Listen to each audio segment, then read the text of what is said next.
Hey, what's up, guys? My name is Courtney, and welcome to the SourPatch Podcast.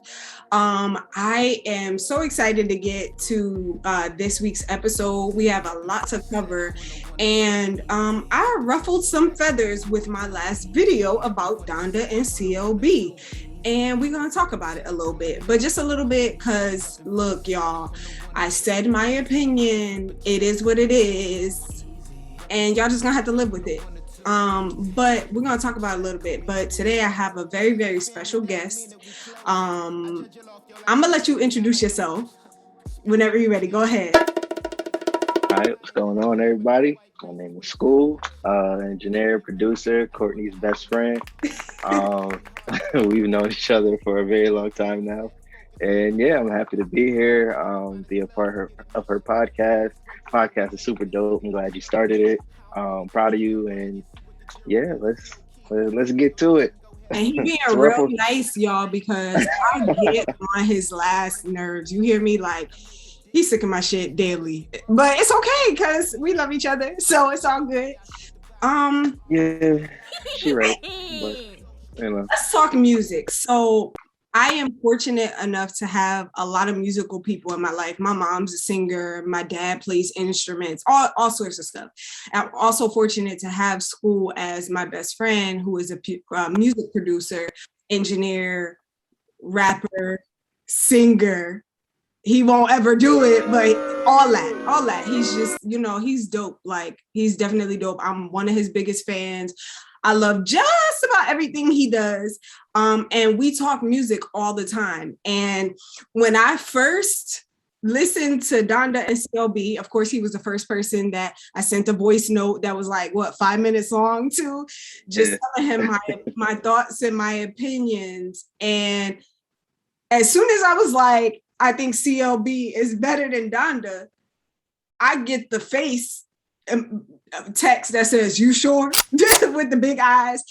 And I want to see what your thoughts, your opinions on my thoughts and opinions and my review was, first of all. But like I said, it was in that video, I praise Kanye a lot. I love Kanye. You already know that about me. But a lot of people were upset. A lot of people were like, Kanye's one of the greats. Like, I didn't say that in there. I definitely said that. But, so what were your thoughts on the albums and how you feel? Like you said, Kanye is one of the greats. And at this point, I think, a lot of people consider Drake one of the greats. And of course, I'm a bigger Kanye fan than Drake. But I do like both of the projects. I do think that, and then I know we briefly talked about it, but I think it's hard to compare them. You know what I mean? Like, they're both in their own different lanes, and they're both their own different artists. I know they got their beef going on, and that's why a lot of people are trying to compare them. If they didn't have this beef going on, I don't know if people would be like, "Oh, Kanye," or it would just be, "Oh, they put out two dope projects." You know what I mean? And at the end of the day, that's what it is. Like, I feel like they both put out two dope projects. And I agree with you. I don't think this is one of Kanye's best projects, but I do think it's one of the better ones we've had in the past few years. Yeah, for sure. Yeah, it's definitely one of the better ones that we have had from him in the past few years. And I appreciated that. I do have my favorites of the album. But I do appreciate that he gave us somewhat of the old Kanye, in a sense, sure, mixed with a little bit of new. But as far as, I don't know if I can say if I like one more than the other. Mm-hmm. I was working out today, and I was actually playing Drake. I went to my albums, and I was about to put on Kanye, and I was like, no, I'm gonna play Drake album. And I was listening to Drake album while I was in the gym, whatever, just listening again, just trying to, get a feel of it. So I do think Drake delivered. Like, it's a good project, like, for real. I love the production on it and his lyrics, and he makes a good song. Yeah. Like, Drake don't miss, as much as, like, some people don't like him or whatever. Drake don't miss. Right. And I think my thing was going back to the comparison of these two amazing artists is that, like, and I, like you said, we discussed it earlier, and what I was telling school, y'all, is just, that Kanye is hip hop. You know what I'm saying? Kanye is rap and hip hop. He's always been rap and hip hop. He's dabbled lightly in other genres, but even his gospel stuff is like gospel hip hop R&B. You know what I'm saying? It's not straight, you know what I'm saying? Right. Whereas Drake is like this pop, whether we like it or not, Drake is this pop hip hop powerhouse. So I think like it is unfair to compare. I would never compare them as who's the better artist. I would never do that because their attributes to hip hop and music in general are completely different. And anybody who says that, one or the other is better or didn't, give anything to music is like, do you listen to music? Do you like music for real? So I would never say that as an artist, as an individual artist, that either was better but for me, CLB was just a better project in terms of what was put out currently. And I told school this, I said, like with Kanye's Donda, I felt like the fact that he said it was unfinished came across in that album for me. Like I could tell. And again, if you've listened to every Kanye album faithfully as a Kanye fan, you could feel that. Like I don't feel like, I feel like if you're a Kanye fan from the beginning, you could feel that this project has spaces where it was like, something's missing here. And again, I don't know if it was the pieces of work that he left off or took off, or I don't know what it was, but he said it was incomplete. And I feel like any Kanye West fan, whether you like the project or not, you could feel that it was incomplete. So that's why Drake's won it over for me, because I feel like his from start to finish was number one complete. And then it was him, like it was what we expected of Drake. And I feel like he gave his middle finger to the industry in saying that, like, this is me, this is who I am. I'm gonna do Afro beats, I'm gonna do pop music, I'm gonna sing on that thing, and that's what y'all gonna deal with. And as an artist, in my own right, I feel like anybody who's an artist or musically whatever, you have to respect that. And that's why I chose that. But people were upset, and it is what it is. But we're past it now. We patiently wait on Kendrick, and I know how you feel about Kendrick. I'm ready. I saw somebody tweet the other day. They was like, if Kendrick don't put out an album, we gonna be fine. Like we don't need him for hip hop. I was like, bro, whatever you smoking on, you need to stop, because that was Gen Z. That was a Gen Z. Ain't no way. Any millennial, right? My mom like Kendrick. Come on, what? Yeah, like I'm just like, bro, you saying anything right now? Right. People love attention for the internet. That's crazy. I was about to say it was a clout tweet. That's what it was. Right. That's crazy. I think Kendrick is, and you know what? I will say there's a lot of people in the Black community, especially, who I know who don't like Kendrick. I expect other races to not like really rock with Kendrick. He don't make music for nobody but Black people. Like musically, that there's certain artists, they only make music for Black people unapologetically. And I love that about Kendrick and J. Cole. And I feel like J. Cole is much more mainstream than Kendrick in a way. But I feel like Kendrick is super important to the culture. And I feel like the people, the people who have said that they don't really like him or whatever, and I hate to say this, it's almost like they don't realize that the Black struggle is their struggle. Because if you listen to Kendrick's music, it's like uber relatable for anybody who grew up in any hood. Compton is rough, LA is rough, but like if you grew up in any hood, just the way he speaks about life, his perspective, the way he speaks about growth as a man, as a Black man, all of that stuff. I am so excited to see what he's going to put out. And I feel like this is going to be one of those albums of Kendrick's that is gonna hold weight of, I hate to do this, but a Jay or a Nas album. Like these people are people who we could put up with. Yeah, like I feel like we could put them up there with the greats indeed, and just, you know, like, because us as millennials, we grew up with J. Cole, Kendrick, Drake, like we grew up with them. And now to see them, I feel like is how my stepdad and my mom and them feel about Jay. Of course, Jay was in our era, and I'm a diehard Jay fan, so nothing bad. If you write anything under my comments about Jay-Z, it better be positive. I'm just letting y'all know right now. We bust guns about Jay-Z, okay? but on a serious note, like, ain't incriminating me. He bust guns. I do not bust guns. You trying to get me. But I feel like with anything in life, you want to see them cross over. Like when Jay put out, like I said in my last video, when Jay put out 444, like we watched a whole crossover.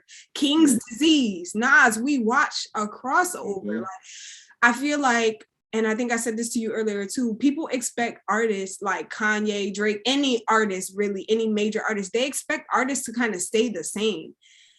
Why do you want them to stay the same? You want them to evolve and grow as a person, because musically they grow and evolve. Like, I just feel like Kendrick gonna come fire. People are afraid of growth, or I don't know what it is. Yeah. You know what I mean? And I also think it's because for a lot of people, you know, we're in an era where people don't have the longest attention span, and I feel like Kendrick don't make microwave music. No. You know what I mean? And that's what a lot of people are used to now. They want these microwave music that's gonna last for a month. And I think Otis was telling me, he saw Otis is somebody on my podcast, and he was telling me that what up, Otis, Mr. Brown? Yeah, shout out School and Gang podcast real quick. For a second, he does a podcast as well. It's called School and the Gang podcast. You can listen where podcasts are available. You can also watch on YouTube. I've been on there before, and it's really just these 4 Black men with awesome perspectives, some of which I don't agree with all the time. Whoa. But I'm a listener because I love to see Black men. I love to see Black men discuss their thoughts, their feelings, their understanding of life and the world that they live in. I think it's beautiful, and I think we definitely need more of that. So I'm super proud of what y'all doing with that, and I love it. I love it. So shameless plug. Shameless plug. But I think I saw something. Somebody was like, Drake album is like the album of the year, or already or something like that. We was like, bro, like it's only been like a week or 2 weeks, like. Hold up now, and I voted for it. All right, so let me say I think it said of the year or like of the decade, or it was some wild response, and we were just like, you probably listened to the album like twice, like right. It was just like, come on, man. And I think too, songs grow on you, like albums and stuff, they'll grow on you, but it also washes away. Like the more you listen to it, like the more, and that's what was my gripe with Donda a little bit, and COB, if I'm being honest, the more I listen to it, the more songs that I didn't really care for washed away, and I'm able to really pick out and decide what is good music. I love good music, and that's why I always encourage people, like if you're gonna listen to a project, like even when I do like the New Music Fridays on Instagram for the podcast or whatever, I put the artist and the album cover so you can go listen to the entire body of work. I don't know how people pick who their favorite artist is based off 1 or 2 mainstream songs. No, like you gotta listen to the B-sides. You feel me? The B-sides, the live performances. That was one of the things that made me fall in love with her. For 2 years before anybody knew who her was, having everything revealed, y'all still don't even know what that means. You know, I was listening to her heavy, not knowing what she looked like, nothing, but all her, like just listening to her. And I fell in love with the fact that as a artist, as a whole, like she delivered as a whole. Each song that she had before she became this big thing was a whole bop, and then she got popular and people started really listening to her. And you know, I'm sure a lot of people like her and enjoy her, but I have heard a lot of people say, oh, I don't like her music, or she is, you know, not only is she a dope singer and artist, but she writes. She plays more instruments than your little brain could like fathom. Like she is legit a powerhouse. She's everything you want in an artist. She's somebody who not only makes music, but she cares about the music that she makes. You do not find that in a lot of artists in our era now. I feel like a lot of people, and it don't matter if you have people write for you or not, like that's trivial, right? But even if somebody writes for you and creates the beat for you, if you do not care about what you're singing, rapping, it shows. If you're a music person, it shows. Like it comes across. Like a lot of people give Doja Cat some flack, right? I love Doja Cat. She believes in every word that comes out of her mouth. And I heard her say in an interview that she don't rap about nothing that, even if it's like a funny bar, she believed that shit before she say that shit. And I think that makes the difference between, you know, a good artist and what isn't good music to me. So let's shift gears. I want to talk about Montero. So I haven't listened to it yet. What? I haven't listened to it yet. I know. I haven't. I've been busy. Yeah, you have. I've been busy. I've been literally in the studio like every day. Word. Just working. You know, shout out to my boy Dre. Just, you know, got this production joint going now. You know, we lit out here. We taking over. Yeah. So yeah, it's been real busy. And if y'all don't, well, obviously y'all don't know, but y'all can find out if y'all go listen to School in the Gang podcast. He is based in LA, so he be working for real. He be out here working. I'm in LA.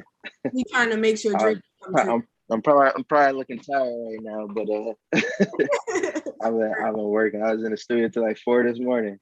Yeah, going back tonight. East Coast, so 2 different time zones, but we making it work. Yeah, we making it work. It's, you know, 5 o'clock right now. It's 8 over here.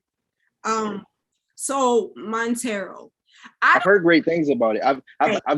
I've even seen people like post like, oh, you know, I don't agree with some of his views or, you know, the things he does, but they're like, that project was like really well put together. Like I've been seeing a lot of positive feedback about his project, and I gotta listen because I like his music. I like who he is. Like I love what he does. Like he don't care. Like, bro, like this is what y'all gonna get. Like y'all gonna say what y'all want to say, think what y'all want to think. This is what you gonna get. I love his take on his own humanity, right? Because we don't owe anybody anything in this life. I think we have gotten so accustomed to social media and social media's expectation of you have to put on for everybody else, but we forget that, we're living this life alone. I think for me, the pandemic really set that in stone for me. I no longer make decisions based off other people, not my mom, my father, nobody. I make these decisions based off me, what I want my life to look like and all of that. And I move forward in confidence with that alone. And I feel like that's hard for people to do in this generation with social media and the internet, period. So I definitely love his take on his own humanity and what it means. I don't owe y'all nothing. Like, I'm Lil Nas X. This is what you're gonna get, and this is what it is. Like, and I totally respect that. But you gotta listen. I'm gonna just give a few points on the project of my own. I feel like if you're a music head and you listen to Montero, you really like that project. It was very well put together. It was very much him. I didn't even know musically he could go where he went. Like, man, I was surprised. Like, he's very talented. He's very talented. Like, he has some bops on there. He has some emotional takes on there. He has some country rock tone. Like, man, it was that project as a whole was dope. Like, I mean, did you listen to his first project too, or no? I think I just heard mainstream bits because you know this was his debut album, so I just heard mainstream stuff. So, but I've liked everything that he's done. I've never not liked any of his songs. I've liked all of them. I always thought it was a bop. Like I wore Old Town Road out. Like I mean, I had 5 different dances for it. That was my joint. But to see, I think I'm glad that I didn't listen to anything prior because this really showed his diversity, his range as an artist, his bars as an artist. Like he really did that. I can't wait for you to hear it. We'll revisit because I can't wait for you to hear it. But let me just tell you, anybody who gets Elton John, Miley Cyrus, and Meg Thee Stallion on their album, you gotta respect that. Those 3 people, like that is such a diverse take. Good things. Yeah. Like what? And no matter how you feel, he makes amazing music. So I think like I haven't heard it yet, but I think the feedback he's going is it goes to show that as you know, artists and creatives, like as you knowing artists and creatives, like support your people early because this talent that he's showing, he's been had. Right. You know what I mean? Like we saw that when he dropped Old Town Road, like it was something different, but it was still him. And he continues to show like, yo, I've been doing this and I'm able to show y'all on a larger scale. Right. And the team he has, Day Trip, the producers he's worked, like they're very, very, very, very talented. Like them dudes are like they're musicians, and that's what it boils down to. Is like they're not just artists, they're musicians, and like they really love their craft and they love. Like they were even in the video with him when he was having the baby. You know what I mean? Like they were the ones pushing. Those are his producers, the ones that was acting as the nurses. Those are his producers, and it was like even them like riding with him that far into it, like, oh, we performing with you, we doing X, Y, and Z. Like, you know what I mean? Like his team is the whole process is just like it's dope. I love to see it. Which allows you to be free in yourself when you got support systems like that. I listened to his Breakfast Club interview and he, like I said, just so unapologetic about who he is. Like, I really don't owe the world anything but me. You are gonna take it or leave it, right? And I really enjoyed that about him. It translates to his music, and I think it was a really, really dope project. So let's get into a couple other things because I got some time with you. And so I want to talk a couple topics that I may or may not have rattled TikTok with. So yeah, I am, as you know, the people don't know, but they're gonna learn to know. I am a very vocal person. The more I grow as a woman and as a person, the more I'm like, no, you people are weird.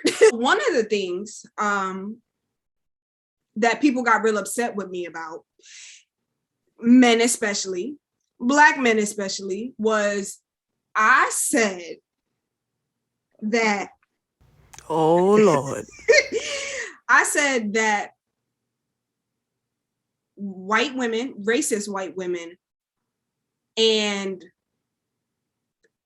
Black men who, I said it a different way, but Black men who tend to act like they hate Black women or come for Black women, basically, they're the same person.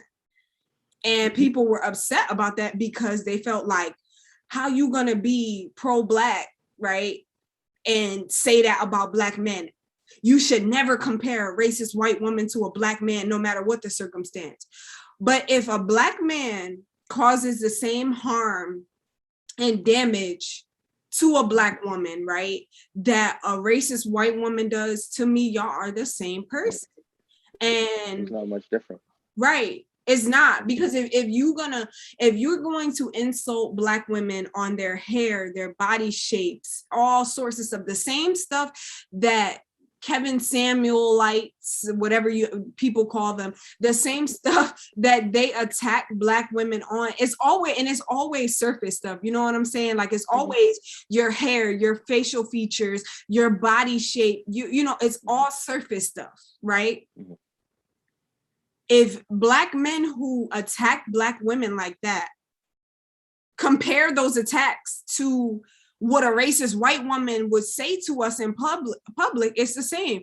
I've had my fair share of run-ins with Karens, and it's always like, you Black B, or you N-word. Like, it's always that type of stuff they go to. right. Yep. You feel me? Mm-hmm. And I've also been attacked by Black men that I've been like, oh no, I got a boyfriend, or no, I'm not interested. The first thing they do is like, oh, you ain't all that anyway. Like, it's the same thing, dog. Like, so why are y'all upset? So what's your take on that? Do you feel like it's the same, or, how you feel? I agree. I do feel like it's the same. I feel like most of the people that probably got mad, most of the people that probably got mad are the ones that do it. The ones that get upset when they get turned down, or who just, the ones that talk about dark-skinned women over light-skinned women, like, like all of that, like, and it's like all of that stems from racism. Right. So there's no difference. Like, that comes from what they used to say to us that we picked up on. Right. You know what I mean? And it's like, you got some people that knows that came from racism and know that we're not like that. And then you got those that are just ignorant to everything, and they disrespect women, disrespect Black women. Right. And it's like, you disrespecting Black women and you came from a Black woman. You know what I mean? And it's like, it's disgusting. Like, where was I at? I was just out a few days ago for one of my homie's birthday, and we was talking about that, how my friend, his brother girlfriend was like, she changes her number. She used to have to change her number all the time because men would ask for her number, and she was afraid to give them a fake number because they'll call it right there, and it's like, Word. It's going to this number is no longer in service, and some men get crazy and they'll act out, they'll hit women, they'll just do all types of stuff. So she, you know what I mean, like, and it's that's a part of that situation. You know what I mean? Like, I don't think Black men who do stuff like that, or just I could confidently say, first of all, I love Black men, and I can confidently say that there's a lot of Black men who do understand these things pertaining to racism and Black women and how we are treated. But those other Black men, I don't think they understand the real harm that these things can cause us. I don't think they think we are just tripping when we say, we had to give them our number. Because I've been in that situation so many times where I had to be like, oh, this is my number, or I actually created a Google number that I memerized to give that out or whatever, because it's just easier. And it's sad that we have to do that. But like, I've been in those situations where all you think about as a woman is getting home safe and protected. And men, a lot of men, they don't even recognize what boundaries are, let alone utilizing them. And so, especially when it's Black men, it's a different type of feeling as a Black woman when a Black man disrespects you. Like, that is hard to, especially if you grew up as a Black woman, raised by Black men or raised around Black men who don't disrespect women. When that first thing happens and you feel that you are supposed to be protected around your Black men, it is such a gut punch, because it's like, oh, my dad would never talk to me that way. My uncles would never talk to me or treat me this way. Like, what's going on? Because you hold Black men to this higher standard than other men. I mean, as each race should, you know what I'm saying? Like, if you're an Asian woman, you should be holding your men to a certain standard of how they should or shouldn't treat you.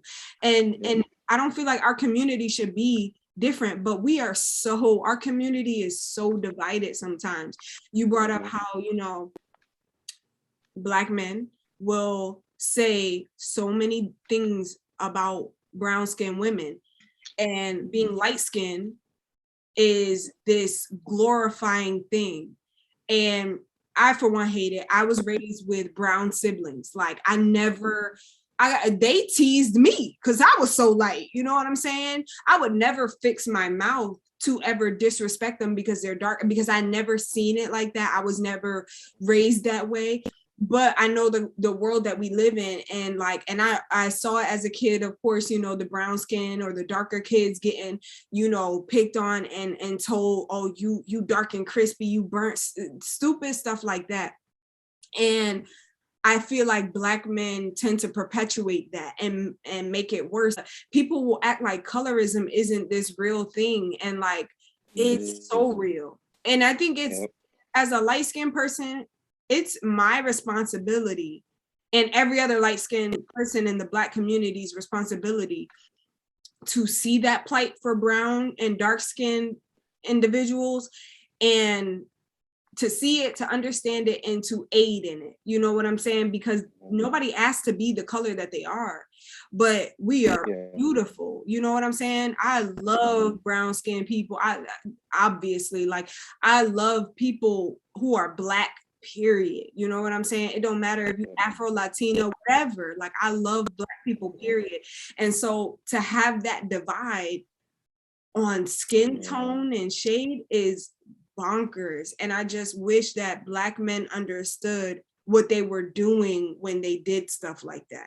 Like, I really would. And there's so many Black men who do understand. How can you be a dark-skinned person as a man, right? And you come from that. Your mother birthed you.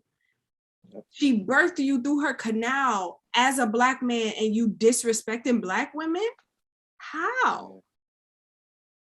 So that pissed them off on TikTok. It's weird. Like, it's very, and it's up to us to stop it. Like, you know what I mean? Like, we got to stop it, because if we allow it to continue, then it's just gonna have more Black men, more that grow up into men being the same way.